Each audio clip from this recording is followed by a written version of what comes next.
Good morning. My name is Steve Anderson. I am a member of the Cuba Partnership Team, and I will be moderating today's Social Justice Forum. The Social Justice Forums this year, the program year, are focused on the theme of building solidarity together. Walking alongside of all of God's people, striving for a more just world, acting courageously to transform social systems and relationships.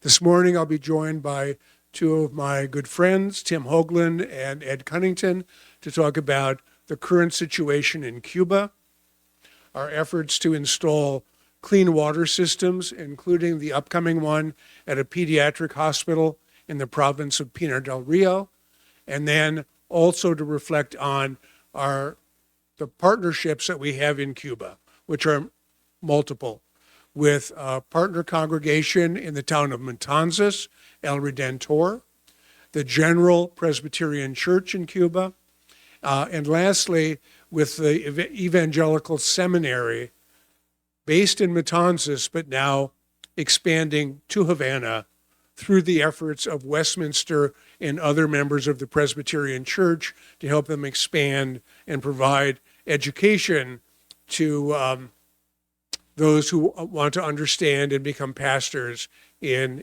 Cuba. We have a few logistical items. We'll do questions, but we'll hold those to the end. If you're on the live stream, you can ask those questions in the chat box, and we'll get to those as well. A number of items around the Social Justice Forum. We'll focus on bullet point number 4, generous listening so that we can listen not only with our ears, but also with our hearts as we hear about the struggles of our partners in Cuba. So what we'll do here is I'll do a prayer, and then I'll get moving on with our content this morning.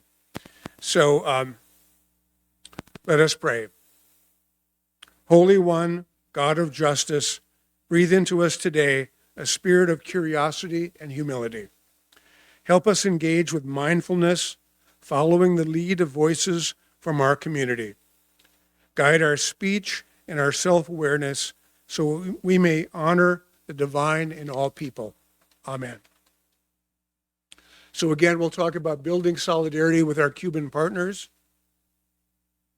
We'll talk about, Tim will talk about the current Cuban context, which is very serious right now. We'll transfer over to Ed, who will talk about our efforts with living waters of the world and the installation of clean water systems. We'll go back to Tim to talk about our partnership, a number of really great slides in all throughout the presentation of our efforts in Cuba, water and partnerships, and then we'll open it up for questions. I introduce myself. We'll turn it over to Tim Hoagland, then Ed Cunnington, and then back to me for discussions. So with that, I'll turn it over to Tim.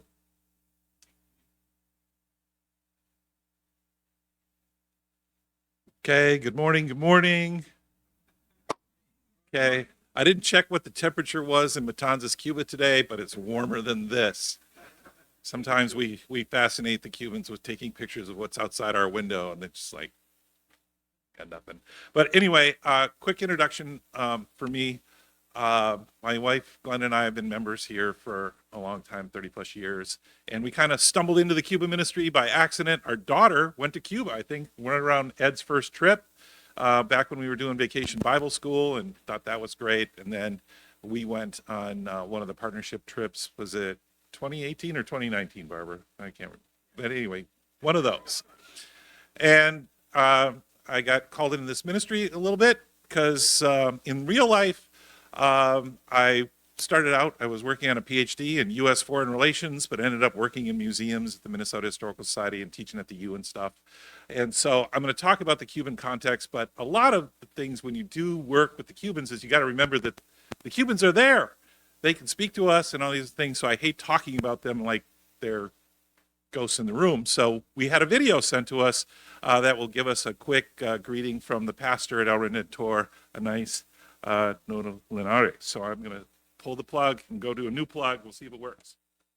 Querida familia de Westminster, en nombre de la familia de Redentor, les comparto en este día todo el cariño, toda la gratitud y todo el amor que nos une en nombre de Dios, y al mismo tiempo queremos felicitarles por este día de San Valentín y agradecerles también por su acompañamiento con nuestra comunidad. Deseamos que tengan hoy un buen tiempo y que sepan que ustedes están en nuestras oraciones. Ustedes, la familia de Westminster, están en nuestras oraciones y en nuestro corazón. Que Dios les bendiga siempre. I'm just going to take a quick survey of who's who. How many of you are pretty new to all this stuff with our Cuba ministry? How many people are pretty new at all this stuff? And you're pretty much all sitting right by each other. So that's good. Oh, one over here. And how many of you have traveled to Cuba? Okay. How many of you have hopes that maybe you could travel to Cuba sometime in the future, even if you've already been? Okay. So once Eric gets us back up, I am going to kind of introduce something. I think I saw Steve do this once where he said, like, he talked about being in church and talked to Tim Hart Anderson's, like, how did you know you're write that sermon just for me, right? Sometimes things jump out at you. And a couple of weeks ago, this was in the bulletin. I think this was David Shin's pastoral prayer. So I don't like to read people things on PowerPoint, so I just want you to read that and kind of take it in for a minute.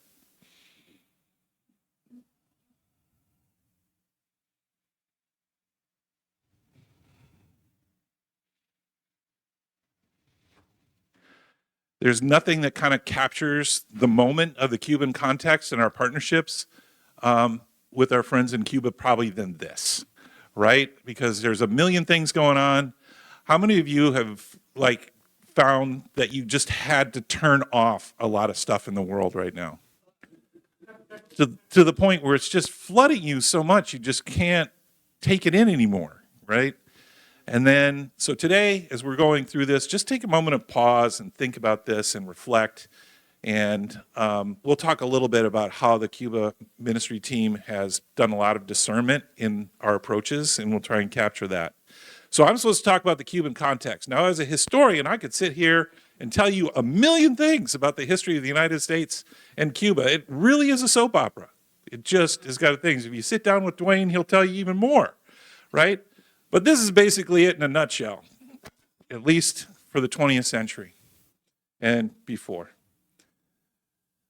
The relationships of Cuba from the time that maybe Columbus turned up, right, to where we are today is this evolution of colonialism, followed by imperialism, followed by revolution, followed by the blockade, followed by economic distress. I mean, there's just a lot of stuff. But we're going to concentrate a little bit more for the few things I'm going to tell you. Kind of looking especially at the start of this, which was the Spanish-American War, which the Americans branded it kind of like we're into branding, like Gulf of America. So we kind of co-opted the Cuban War of Independence to make it the Spanish-American War, which is most likely what you were taught.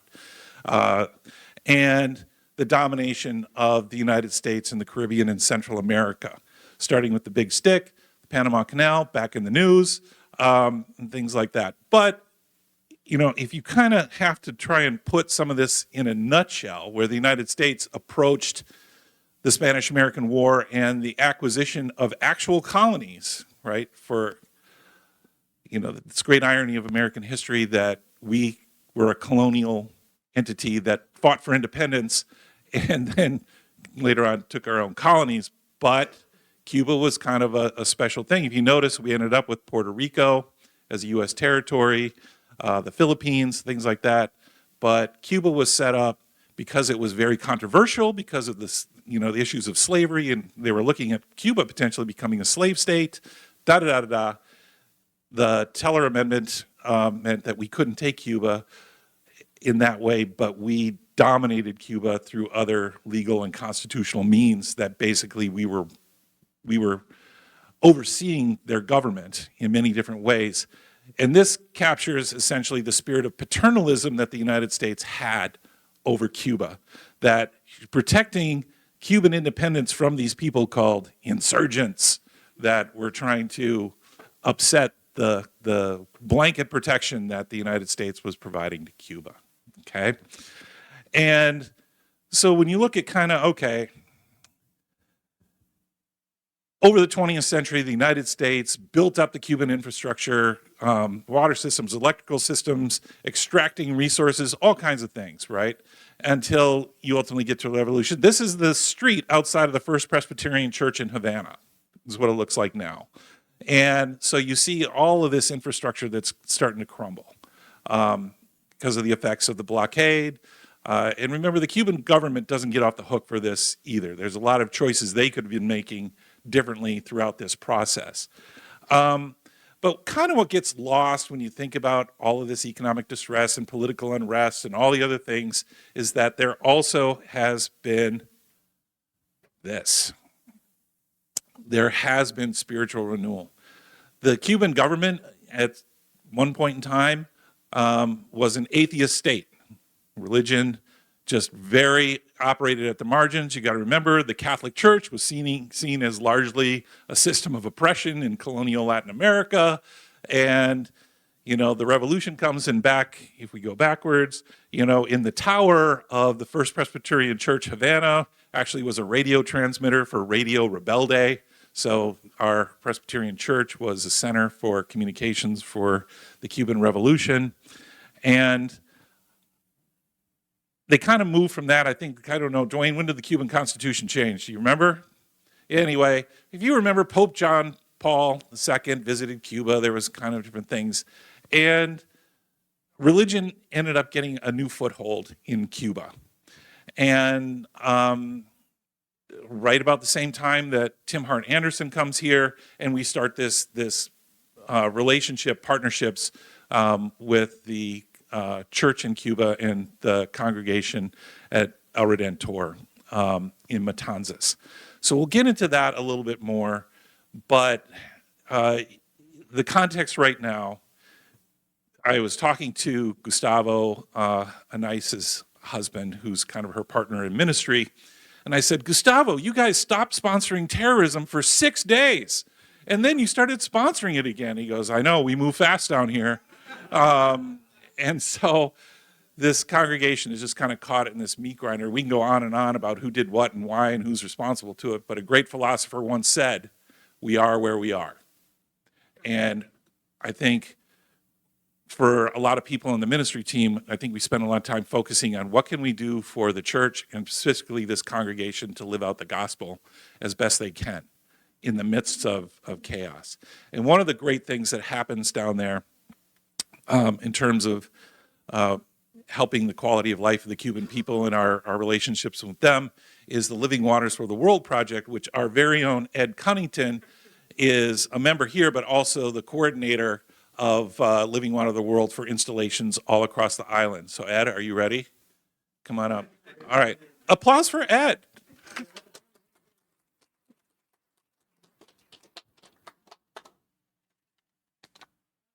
Thank you. Before I forget, shout out regarding water with Westminster. Dan Parton did a great job in getting the display ready for us. And Lori McBain did a lot in getting this presentation ready. But mainly, I'm going to talk about Westminster's relation with the water mission. Westminster began its water mission with the first partnership in 2012. My involvement began in 2008 with a congregational trip to visit our partner in Matanzas. I wasn't all that enthused and told Tim Hart Anderson I didn't think this was something for me. I didn't have the language, I didn't do salsa, and would not bring much to the table. No surprise, but Tim was not sold. So now, 35 trips later, I still don't have a good hands on the language or salsa, but have become committed to this ministry. Westminster works with a nonprofit called Living Waters for the World, as do hundreds of other churches. Living Waters for the World is a mission of the Synod of Living Waters in the southeastern part of the U.S. As an aside, we are part of the Synod of Lakes and Prairies. 2 or 3 times each year, Living Waters trains people in 3 functions that make up a water team. The 3 areas are project management, education, and system installation and maintenance. This training is conducted either in Mississippi or New Jersey. Westminster has had 12 people trained. Cuba is one of 11 countries for which Living Waters has a significant presence. In the other 10 countries, Living Waters is able to hire in-country people. Both American and Cuban policies prohibit that in Cuba. I was involved in the first water installation in Cuba in 2009. That system was installed at the seminary in Matanzas, where most groups from Westminster have stayed and been involved. Because of the safe water that has been such a significant benefit for the seminary, it has provided the services of one of their employees to assist in coordinating all water trips to Cuba. Moraima Gonzalez is that person, and she in turn contracts for what we term the in-country technician. That person is Yosmel Fernandez, a real gift to our mission. Each of them is key to the solidarity we build with our partners. There are 4 phases involved in developing our water partnerships. The first phase is assessment, is typically handled by either Moraima or Yosmel. This involves their input as to the need of the community, the ability of the potential partner to provide the resources of people and facilities, and the commitment of the people to the mission at that potential site. The second phase is development. This phase is opportunity for the church, like Westminster, to meet with those at the potential site, determine if this partnership seems to be a good fit for each partner, and agree to the responsibilities each partner will assume and identify the person responsible for each function. In March, 5 of us will travel to Pinar del Rio, the westernmost province, and by the way, home of Tony Oliva, to meet with the administration of the Provincial Pediatric Hospital. After discussing the various educational expectations and specifics of the installation, and if we're comfortable with their commitment and agree on our respective responsibilities, we will sign a covenant.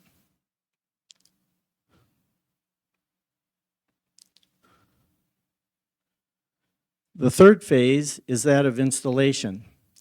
We intend to take the system that has been on display for the past couple weeks, break it down, pack it in about 15 bags, and carry it through airports until we get to Havana. Our time will be spent on educating the trainers and training the community on what is expected of each of them. Training will also happen with the installers and maintenance people. In fact, the training is for them to be effectively educated for the community, run the system, distribute the clean water, and their primary objectives of the installation is that training. For once we leave, they'll have full responsibility to carry out the mission. At the end of this installation trip, there is a celebration, and we share in the clean water produced by the new system. The fourth and final phase is sustainability. Each installation group commits to returning to their partner annually to reinforce education and assure the system is operating as it should. Westminster has installed 8 systems, and if things go as expected or as hoped, the 9th installation will be the pediatric hospital. As of 2 weeks ago, 69 systems have been installed in Cuba. in 13 of the 15 provinces. They've been installed in churches of 10 different denominations, including the Salvation Army and Martin Luther King Center. In 2019, we expanded our solidarity and commitment with our congregational partner at El Redentor in Matanzas with the installation of a clean water system. Last May, they celebrated having distributed 1 million liters of clean water. This, combined with each of the systems Westminster has installed, comes to more than 7 million gallons of safe water distributed. I'm often asked, why Cuba? It's an island of God's people that need to know they are not forgotten, that our partnerships show we care, that irrespective of the position of our governments, we are in solidarity with them for the basic human needs and justice. There are many reasons why this solidarity continues to get stronger. I often relate a couple of stories that represent hundreds of those that are similar. The second installation in Cuba that I was working on, and was with a small church in Mississippi, was at an orphanage. The children were from ages from 3 to 18.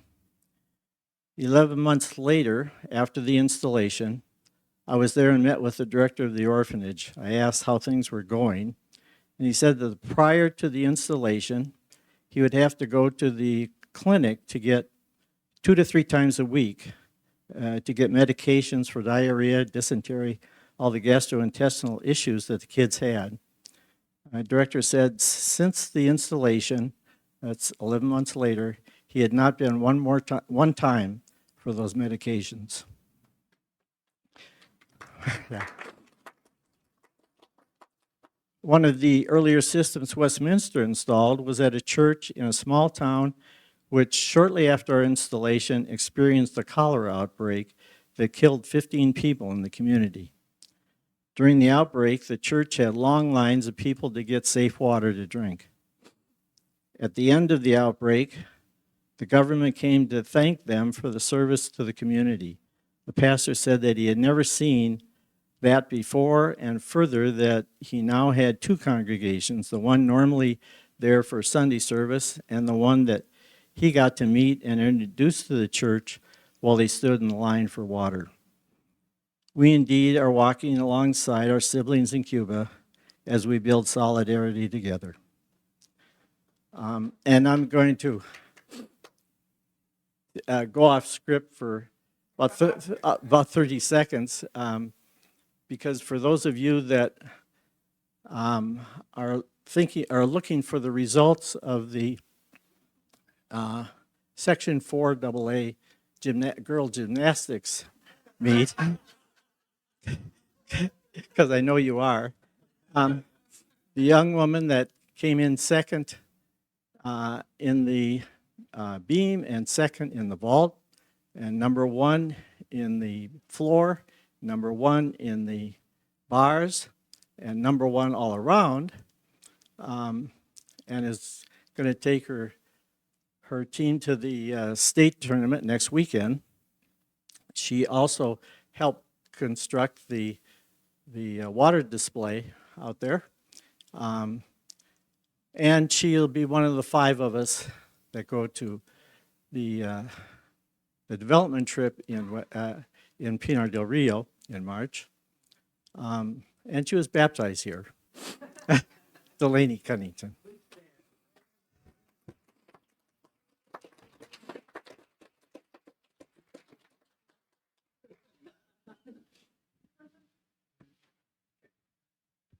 Thanks, Ed. I think you got all your stuff there. Okay.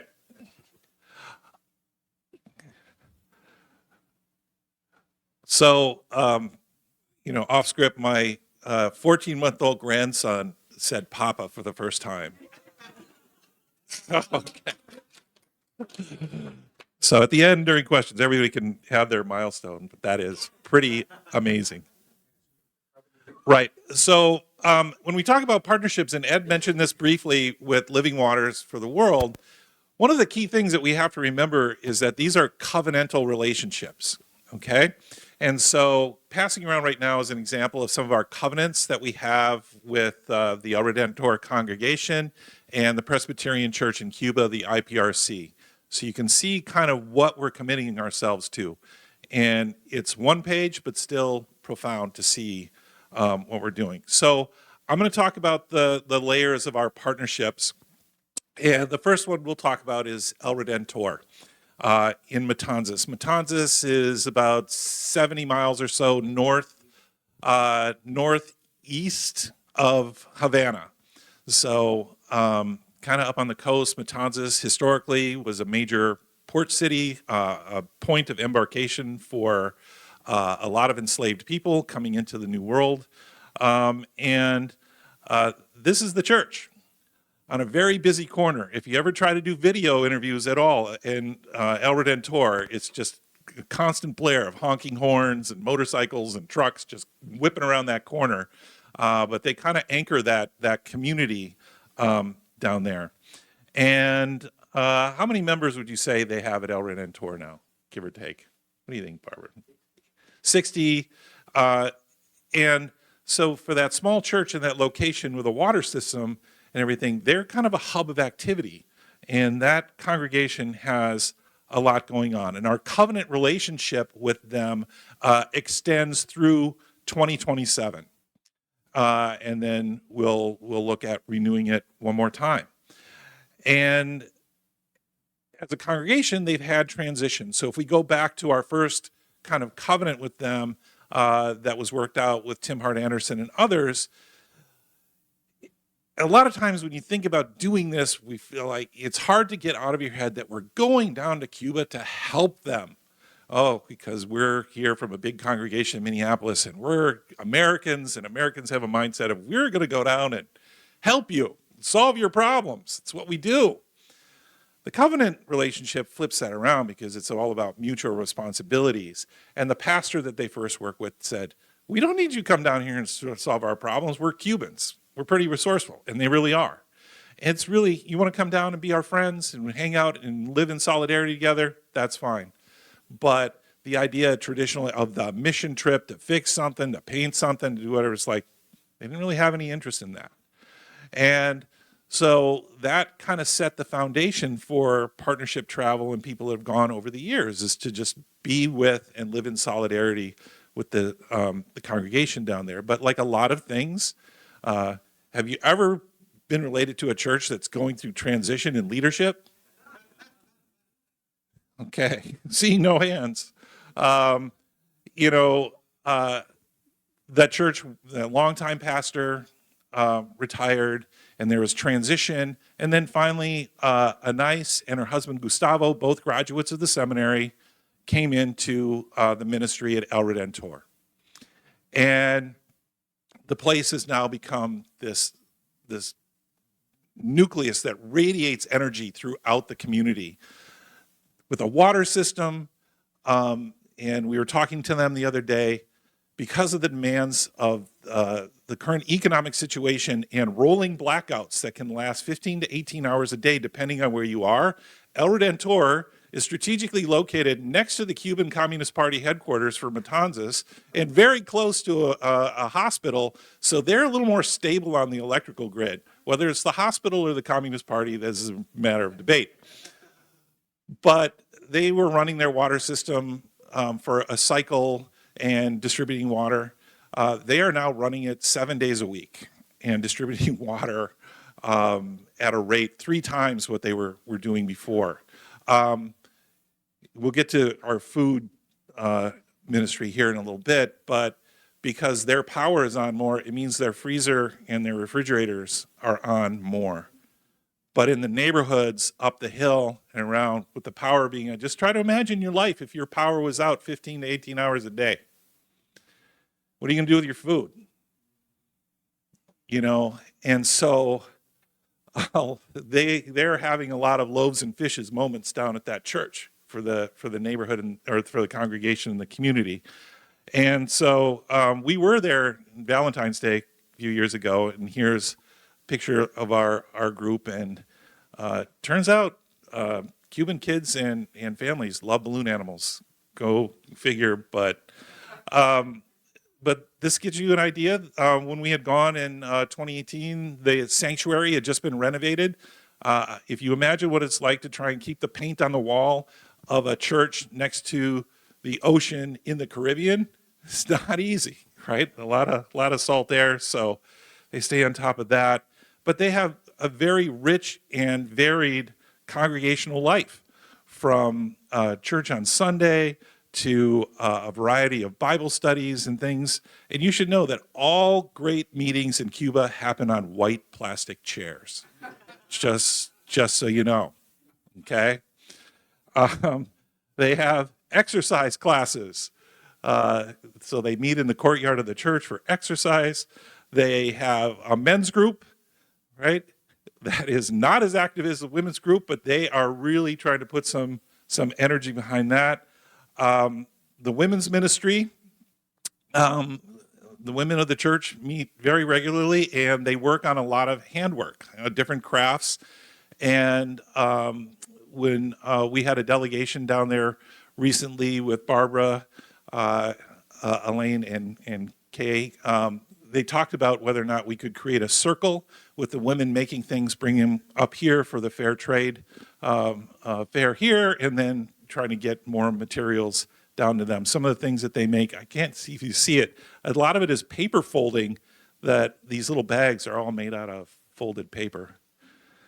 The biggest point of emphasis that they have asked us to try and reconnect, remember my daughter went on Vacation Bible School years ago, is they want to connect the youth of Westminster to these kids. They are bringing kids in, not only for church members, right, but they are doing a lot of things in the community. So their work with kids is a very vital part of their ministry, and our contribution to that was Twister. It turns out, as we were thinking about what game just defies language barriers, pretty much Twister. And so the kids were having fun with that. And if you do go, there are fiestas and dancing, and, for people that got the weight of the world just potentially hanging over their heads and crushing them down, the spirit and the energy that happens in this little church on the corner is really pretty profound.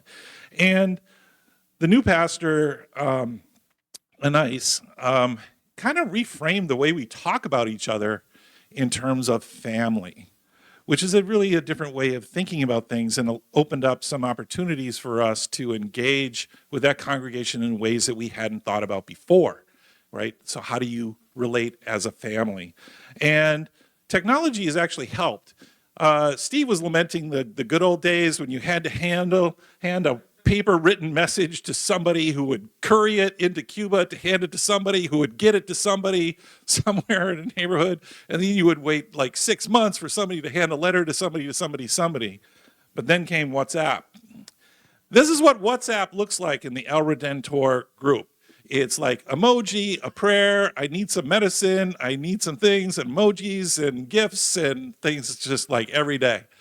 You have to be careful if you join the group, your phone just kind of goes ping, ping, ping, ping, ping, ping, ping, ping, ping, to kind of see what's going on. But that technology is a lifeline for that congregation to stay in community with each other, and has been a way for us to stay in community with them, especially if you have a prayer partner.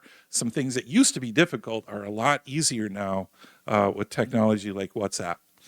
But as I mentioned, we started changing a little bit of our covenantal relationship and our ministry partnerships with the family, primarily because the profound economic distress that has been happening even before the blackouts is that they were having a lot of food insecurity, not only for their congregation, but for the neighborhood.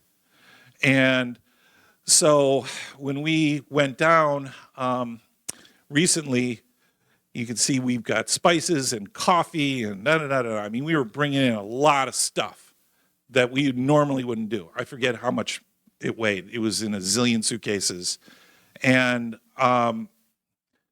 we had to have a discussion because this was such a profound change. It's like we didn't want to be necessarily in that role. And the pastor talking to us is like, you know, you just have to realize the situation that we're in, and we're not looking at this as charity, because in family it's not charity. And so the family context means is they have needs, and we're able to, even though this is a little bit of a drop in the ocean, right? Technology came to our help again. And so after a lot of discernment with them, we have started basically a food ministry where once a month they tell us what their priorities are for food that they need. And then Doris, who has mastered the Supermercado 23 website, can actually order food that within 3 to 5 days can get delivered. This is the weird Cuban economy now. There's some privatized stuff that is preferential treatment that can do this kind of stuff, whereas inflation and the value of the regular Cuban peso and all kinds of stuff is really creating problems. You think it's hard to get an egg here?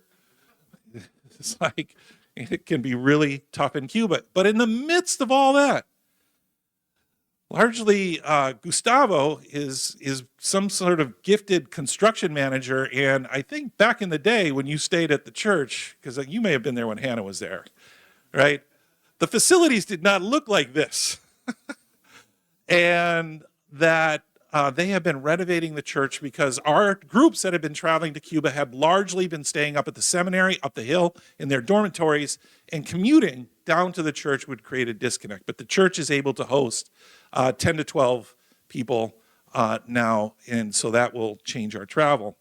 If you've never been to Matanzas, it's like a lot like San Francisco. The church is down basically at sea level, but the congregation is up this very steep hill. The only means of transportation that Gustavo and Anais had was a broken bicycle, until some Westminster members said, no, we don't want anything that runs on gas that doesn't help us. Okay, well, no, electricity may or may not, but this little vehicle they found, the tricycle, can help them haul stuff all over to meet their congregational needs. So I haven't gotten to ride in it yet. Who's ridden in it? You two have. So we're going to leave plenty of time for questions, and you can ask more questions about what's going on with the congregation. Real quickly, we also have a covenant with the IPRC, the Reformed Presbyterian Church in Cuba, which, with the kind of spiritual renewal in Cuba, has been plugging away, and they've got, 32 established churches. And remember, during the revolution, post-revolution era, some of these churches were hanging on because they had 1 or 2 members that stuck it out, right? And now these congregations and kids, and you can see this is I think might be the synod meeting. You see a lot of young faces, coming into the church, and, what's that? Yeah, so they're having a meeting up at the seminary, and you got to remember, I mean, Ed showed you a picture of the island. Trying to manage transportation in Cuba is very difficult. It's very difficult to get from point A to point B. Gas is expensive. The old American cars are not just for tourists; they're everywhere. But you can imagine the gas mileage and things. So the church really has to be intentional about keeping its various churches and whatnot connected. And although we don't have a specific covenant with the seminary, it is an integral part of the operation of the IPRC, and has this amazing view that you can sit up on top of the hill where the seminary is, and if you look straight down towards the ocean, that's where El Redentor is, down off in the distance. So you can see it from up there. And just to kind of show you, again, the spiritual renewal question. So this is the graduating class from the seminary of 1969. Okay? Fast forward to 2014. Okay? And I've been there on graduation day. It's a mix of, yes, they are training pastors, not a lot of them, but a lot of Christian education and training people for church leadership. Okay? On this side, the Cuban Partners Network is a function of the PCUSA to kind of coordinate our Cuban partners with churches in the United States that have partnerships in Cuba as well. And a lot of, how many people here have been to a Cuban Partners Network meeting? Either here, so Westminster stays engaged in that, and we support them with our dues annually. But what we want to talk a lot about, and if you've got questions or we can share more information, is how does this congregation maintain, enrich, enhance, and deepen our connections with our Cuban partners. And largely, not to complicate it, our ministry really revolves around these things. We do travel. It's COVID just kind of threw a wrench into that, and so we're looking at models of either larger partnership groups but smaller delegations that can also work on various things. We have a prayer partner ministry that Elaine Wilson is re-energized, and if you want to connect with a Cuban prayer partner, we can have that opportunity for you. Living in solidarity with them, we've got people that are doing advocacy work here of trying to connect with political leaders and things to try and bring Cuba up. And it was just very frustrating over the past 4 years that the state designation of Cuba being a state sponsor of terrorism just compounded the impact of the blockade, but that wasn't taken down. But then, service to each other, right? Sometimes you think, okay, we've kind of worked on things like the food ministry.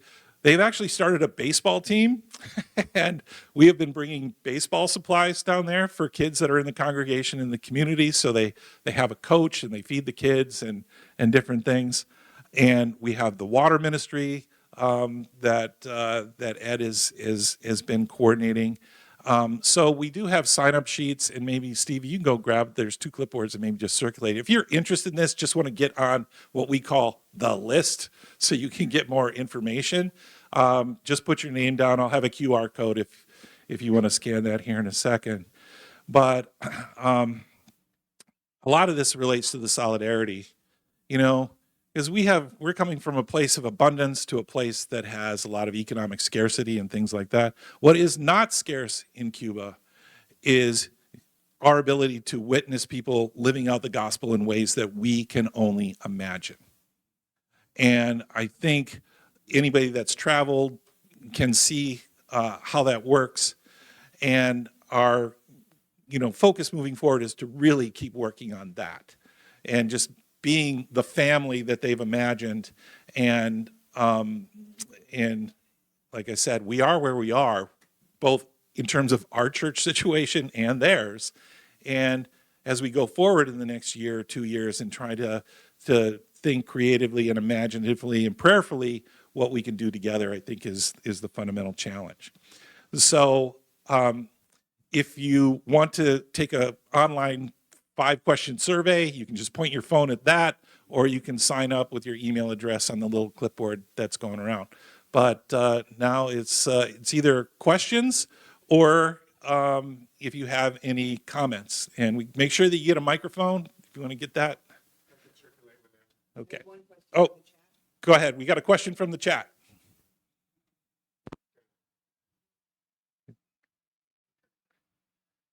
Here. You go there. Okay, there's a question from the chat. It's related to the very early comments. Cuba's context didn't start with Teddy Roosevelt. Cuba was earlier a Spanish colony. It continues to be more Spanish than Latin American or Caribbean, and Russia also showed up for a decade, ? What role do these historical factors add to the context? All those factors add to the context because of, Cuba is a complicated swirl of its history between the Russians, the Americans, but never forgetting that the Cubans were largely agents of their own independence, right? But they were caught up in a lot of geopolitical forces.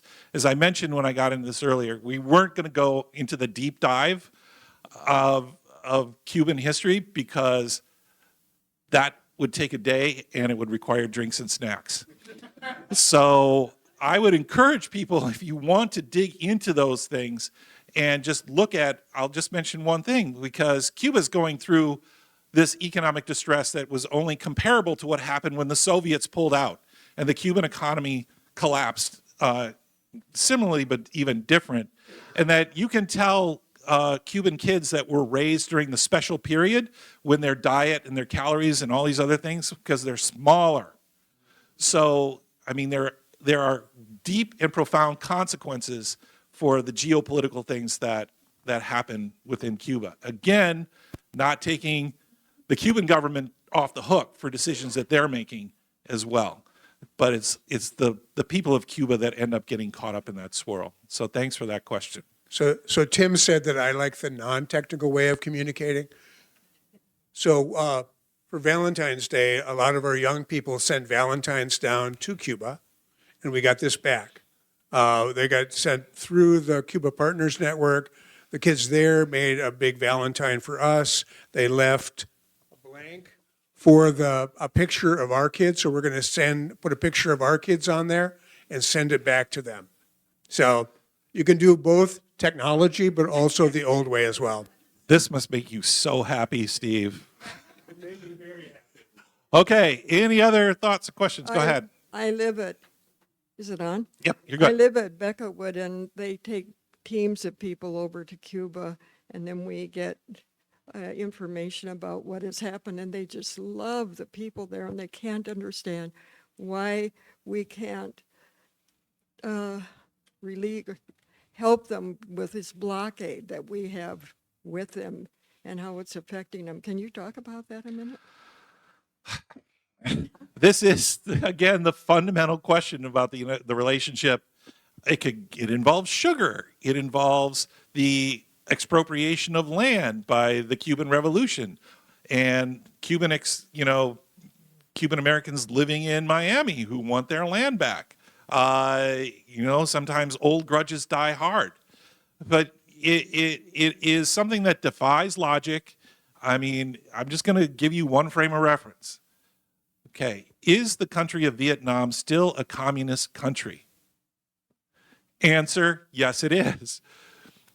The cost in lives and money and disruption and everything that went into the Vietnam War, right, left us still a communist country that we actually trade with and have normal relationships with, despite all the costs. Whereas 90 miles away, you got Cuba, and it doesn't. So if you try to apply logic to what's going on with our relationship with Cuba, it just doesn't work, right? And so over time, something's going to happen. And I think one of the questions is whether or not, now that you might be at the third or fourth generation away from that, are the great-grandchildren of the people that hold that grudge still wanting to hold it? How well does that go? Or do they want to re-engage with their cousins and everything else in Cuba? I don't know. But something's going to give fairly soon, is what I would say. Dwayne, you think? Go ahead. 2003, as an elder, I made 3 trips to Cuba with Tim Hart Anderson as we developed a relationship that eventually became the partnerships that you've mentioned specifically.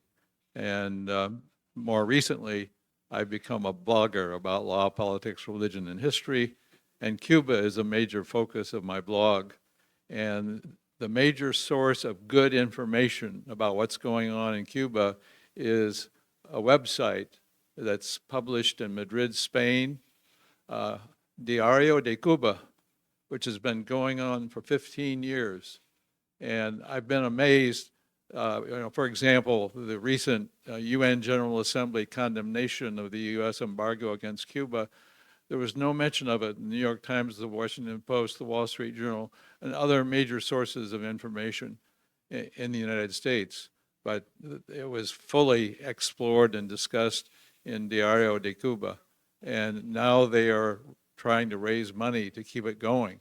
And they have some journalists who reside in Cuba, but I think most of them are in Spain. And it's just absolutely amazing what they do.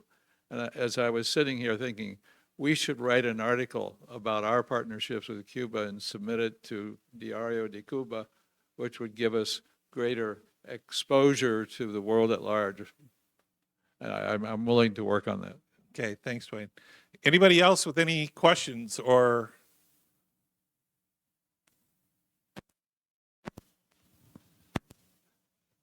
So, okay. Oh, yeah. Hang on, let's get you a microphone. Mentioned the baseball, and I'm thinking that I didn't get all the parts of it, but it seems like that was important because we don't Cuba is a baseball country and 10 players up here. So it would seem like a good recreate everything again. Okay. Well, I'll expand on the baseball thing. Is the question is like when we went on the trip in 2018, I thought to myself, what might be hard for the average Cuban kid to get? And I sent a question like, is it hard for a kid to get a decent baseball glove in Cuba because of the embargo and things? It turns out, yes. And so I thought, okay, I went to a Goodwill store. They got to be selling baseball gloves, and they had all these leather gloves from the 70s and things like that with broken laces. And I thought to myself, I wonder if you could fix that glove. And YouTube says, yes, you can, if you get the right stuff. And so we started repairing and collecting these vintage baseball gloves that are perfectly great in all leather and they don't destroy in the tropics. And we started sending them down. And the Cubans responded, that's really great. Can you get some more? And then they made a baseball team. And there were about 35 kids on the team last time we checked. And they said, they're coming to the church. Can we feed them? Yes, you can. And so I think it's just an example of one thing that, you try to find these little catalytic things that can just, help them and help us, because fixing baseball gloves keeps me off the street. So that's in retirement. So that's good. So when we talked with the men's group, when we had Tim and I did a presentation, I asked the question, which Major League Baseball team has had the most Cubans play for them? The Minnesota Twins, back in the early 1960s. That's how Tony Oliva came here, Zoilo Versailles, Camilo Pascual, Pedro Ramos, Julio Becer, Sandy Valdespino, and others. So we have a long-standing connection through baseball and Minnesota back to Cuba. So we've got about a little less than 10 minutes. So we have some people that have been to Cuba, and it was a long time ago, Emily. Do you have any thoughts about, now that it's some distance between what you experienced there and kind of any reflections on that, where you are now? I'm putting you on the spot. Yeah, really. So my first time in Cuba was Valentine's Day 2008, and I was a senior in high school.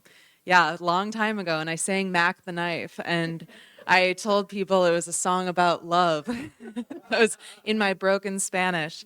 And then I also went on the vacation Bible school trip, I guess, when was that, 2011 maybe, 2010, 2011, with a group of Westminster youth, and we led vacation Bible school, and we played drums, we played sports, we did everything, and it was a lot of fun. And it actually led me in college. I graduated from college in 2012, and I was a Spanish major because I fell in love with Cuba and everything that I had experienced there. And I actually wrote my senior thesis on the political climate and kind of the change of power between the Castro brothers. And my advisor was from Cuba. He was like, "You want to write about Cuba?" And I said, "Yes, I do." So I wrote a 50-page paper in Spanish. I was just thinking, I was like, I need to find that and read that again. So I'm curious to come back. And, I knew Glenda. I met her in 2008 when she was, a kid, and her younger brother. And I just saw her the last time she was in the U.S. We got together at the Hart Anderson's house and said, "Oh my gosh, you're married now. What? Well, I'm married now. Who are we?" And so I'm curious to see kind of how this partnership is shifting, and to kind of see what new life can be breathed into it, and kind of what other opportunities exist within it. Well, thanks for kind of bringing us back again to the emphasis on the youth, because, we've gotten this echo of, and because some of our church partners have been able to get visas that last for 5 years, we've got more Cubans that can travel and visit us than we've had in the past. So that's good. And although I did make this discovery, is that my investment in German is never paying off for me. And so, I'm working my way up towards second grade Spanish, with a heavy emphasis on religious Spanish, just because I have to read WhatsApp. So any other final thoughts? We got like a minute or two left. Eric says 1 minute. Okay, so I'm just going to take a quick survey, and then Steve's going to say, how many of you, if that over here in the new section, how many of you are kind of now interested or intrigued by somewhat for what the church is doing here? And so please just get on the list. You're not going to be recruited to do anything or strong arm, but now that we're re-engaging and collaborating in different ways, we just need some new folks to kind of jump in the pool. Steve? If you do have a note or a card that you want to send to a prayer partner or somebody that you know in Cuba, if you visited there, bring them to the church next Sunday. Again, we're going to send them the old-fashioned way through multiple players to get them to Cuba, because even though that physical thing of getting something is really still important. And then the last thing, And I have blank note cards out by the water installation thing. If you want to write a note to someone, you don't have to know them. Just, it's very important for them to know that we are thinking of them. So I have some blank note cards there. and if you're a new person, you could just say you went to this session, you saw the pastor there, you know, your hearts go out to them and you're with them in solidarity. Okay, thanks everybody. Eric, are we out? Oh, yeah, One last thing. We next week's forum, it's a similar situation with our partnership with Palestine. So we will be members of the Palestine Partnership team and the Jewish Voices for Peace. We'll talk about the current situation in Palestine. So again, thanks for coming, and we'll see you next week. all right, thanks everybody.